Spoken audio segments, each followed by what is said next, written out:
तो से पूछी लाली लाली दुल्हनिया, मैं तो से पूछी लाली लाली दुल्हनिया, अरे कावन हूँ आई पापा तोहार रे लाला नावा, अरे कावन हूँ आई पापा तोहार रे लाला नावा।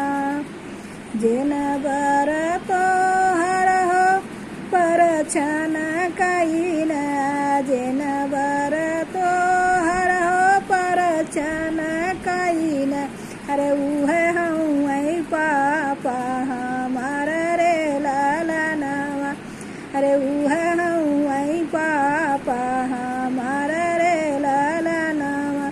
मैं तो से पूछी लाली लाली दुल्हनिया, मैं तो से पूछी लाली लाली दुल्हनिया, अरे कावन हूँ आई चाचा तोहार रे लाला नावा, अरे कावन हूँ आई चाचा तोहार रे लाला नावा।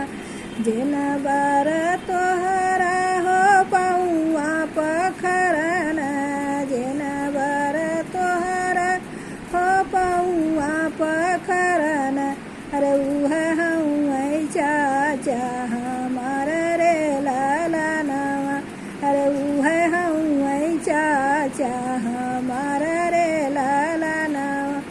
मैं तो से पूछी लाली लाली दुल्हनिया, मैं तो से पूछी लाली लाली दुल्हनिया, अरे कावन हूँ आई भैया तोहार रे लाला नावा, अरे कावन हूँ आई वीराना तोहार रे लाला नावा।